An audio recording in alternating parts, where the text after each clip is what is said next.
بسم اللہ الرحمن الرحیم۔ حنین مکہ اور طائف کے درمیان ایک وادی کا نام ہے۔ تاریخ اسلام میں غزوہ حنین کا دوسرا نام غزوہ حوازن بھی ہے، کیونکہ اس لڑائی میں بنی حوازن سے مقابلہ تھا۔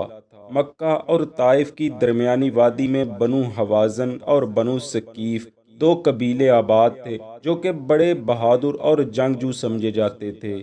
فتح مکہ کے بعد ان لوگوں نے یہ خیال قائم کر لیا تھا کہ مسلمان اب ہم پر ہی حملہ کریں گے۔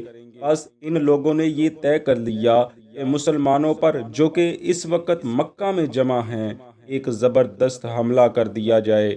اس مقصد کے لیے قبیلہ بنو حوازن اور بنو ثقیف نے اپنے تمام قبائل کو جمع کر لیا اور قبیلہ حوازن کے رئیس اعظم مالک بن عوف کو تمام افواج کا سپہ سالار بنا دیا۔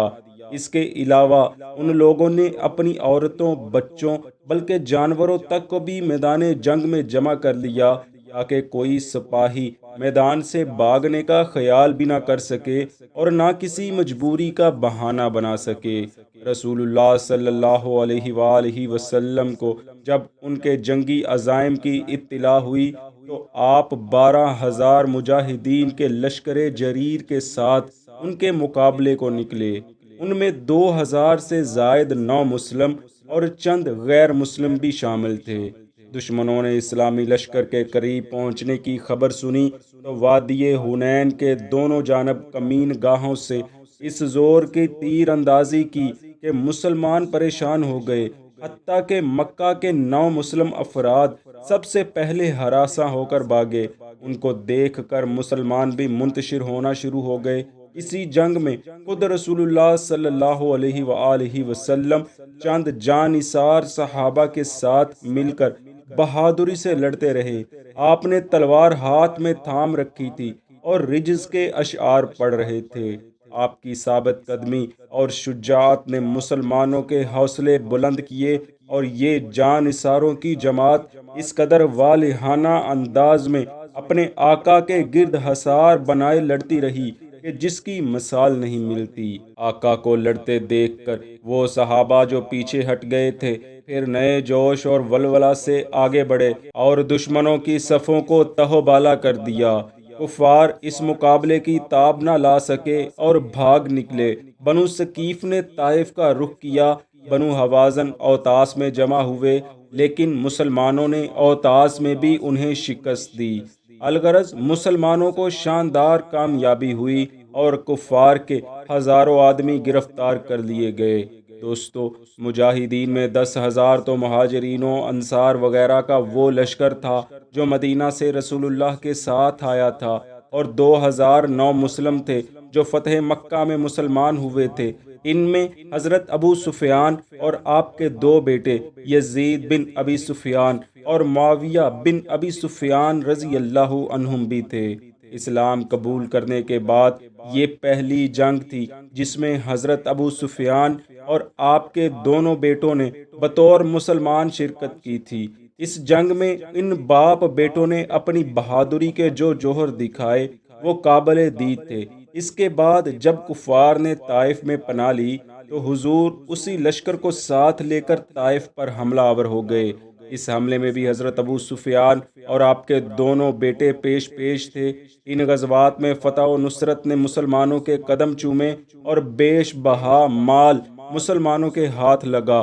قریباً 6,000 لوگ قیدی بنا لیے گئے، جن کی حفاظت و نگرانی کی ذمہ داری سرکار دو عالم صلی اللہ علیہ وآلہ وسلم نے حضرت معاویہ کے والد حضرت ابو سفیان کے سپرد کی اور انہیں قیدیوں کے معاملات کا نگران اور امین مقرر فرما دیا۔ غزوہ طائف میں کہ جب کفار مسلمانوں پر شدید تیر اندازی کر رہے تھے تو بہت سے مسلمان زخمی ہو گئے تھے۔ ان زخمیوں میں ایک حضرت ابو سفیان بھی تھے۔ عین اس حالت میں کہ جب کفار تیروں کی بوچھاڑ کر رہے تھے اور مسلمان کفار کے تیر روکنے کی کوشش کر رہے تھے، تو یکا یک ایک تیر حضرت ابو سفیان کی آنکھ میں پیوست ہو گیا اور آنکھ باہر نکل آئی۔ تاریخ کے اوراق سے پتہ چلتا ہے حضرت ابو سفیان وہ آنکھ ہتھیلی پر رکھ کر رسول اللہ صلی اللہ علیہ وسلم کی خدمت میں حاضر ہوئے اور عرض کیا، یا رسول اللہ، میری یہ آنکھ اللہ کے راستے میں گئی ہے۔ حضور نے فرمایا، ابو سفیان، اگر آپ کہیں تو میں اللہ سے دعا کیے دیتا ہوں، آپ کی یہ آنکھ آپ کو واپس مل جائے گی، لیکن اگر آپ اس کے بدلے میں جنت چاہتے ہیں تو اس کو اسی طرح رہنے دیں اور صبر کریں۔ منقول ہے کہ اس پر حضرت ابو سفیان نے عرض کیا، یا رسول اللہ، مجھے جنت چاہیے، آنکھ نہیں۔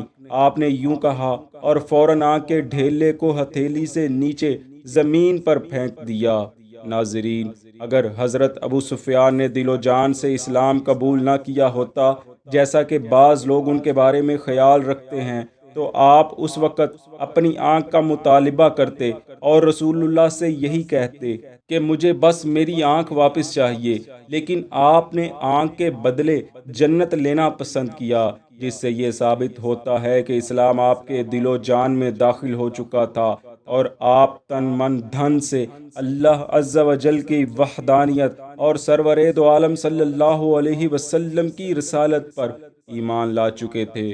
مزید برآں ان دونوں غزوات کے بعد جب حضور نے حضرت ابو سفیان اور آپ کے دونوں بیٹوں کو وافر مال غنیمت عطا فرمایا تو حضرت ابو سفیان عرض کرنے لگے، یا رسول اللہ، آپ کے ساتھ جنگ کا معاملہ پیش آیا تو آپ بہترین جنگ کرنے والے پائے گئے، اور آپ کے ساتھ صلح کا معاملہ پیش آیا تو آپ بہترین صلح کرنے والے پائے گئے۔